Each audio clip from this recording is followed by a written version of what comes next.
If I can give you any reason to go watch this movie, it's honestly for Sally Field's performance alone. My God.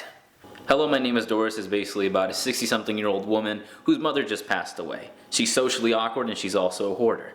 Max Greenfield comes into the picture and ends up being her new, charming, young, debonair boss at work. And she decides to make it her mission to make him fall in love with her. Now, the dude's about half her age, and she wants him. There was just a lot of things I really dug about this movie.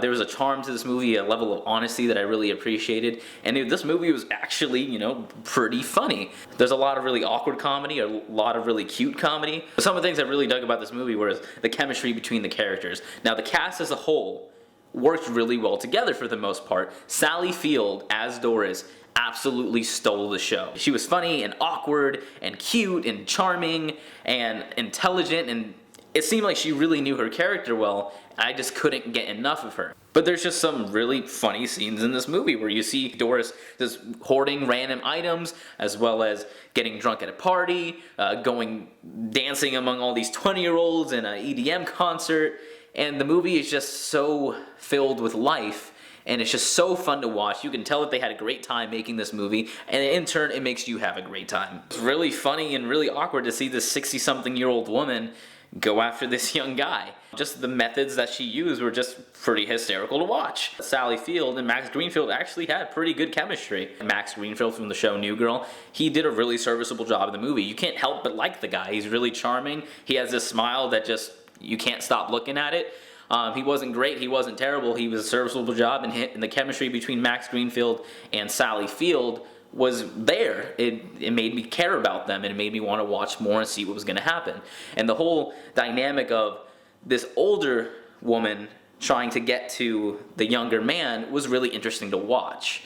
It's not something I have seen very often, at least, especially in this context where this movie, although it is really funny in some parts, it's going to hit you in the gut in a few places, and it's going to make you, it's going to get those emotions going. There's a few scenes in this movie where Sally Field almost had me on the verge of tears. It dealt with some issues that not many people are aware of in terms of hoarding. For those of you who don't know a hoarder, it's a real thing, and it can get pretty bad. Now, something that really surprised me about this movie is how heartfelt things were. The relationships that were built and that you're watching on screen, in particular the ones with Doris and her best friend Roz, as well as her other longtime friends in the movie, you really feel for them, and you really feel like they've been friends for a long time, and they have something there, and they've been through a lot together.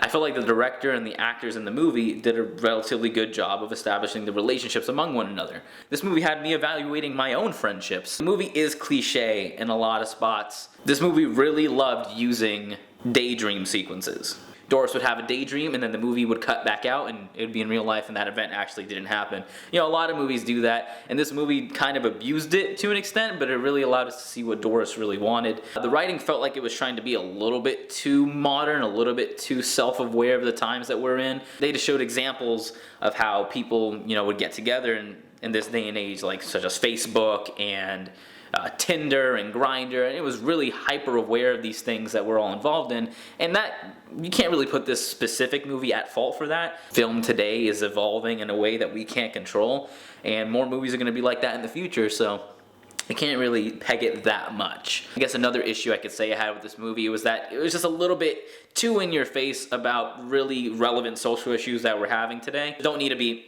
smack us in the face with it. At least, write it in a smart way. It doesn't feel like controversial issue. Hey, controversial issue. It's not the greatest thing you can do. You know what I'm saying? But it doesn't stop the overall heart of the movie. This movie has a zest for life, and it really showed that on screen. All the characters in this movie felt really alive. They felt really in tune with one another. The movie's not overly complicated. The chemistry among all the characters was fantastic. Overall, this movie was a great time to watch. I was pleasantly surprised going to see it. The story is really heartfelt and emotional and witty and just funny and just real. That's what the best part about this movie. This movie just felt really real. Even the ending of this movie just makes you smile, and you're just like, yeah, good for you, Doris. You do you. The movie is worth seeing for Sally Field's performance alone. I would watch it again just to see her act one more time. So I'm gonna go ahead and give Hello, My Name is Doris a solid 7 out of 10. Hello, my name is Doris. Have you seen it? Let me know what you thought about it in the comment section below. Please hit like if you liked this video, and hit that subscribe button if you're expecting to see any of my other upcoming reviews. Thank you for watching, and I'll catch you in the next one.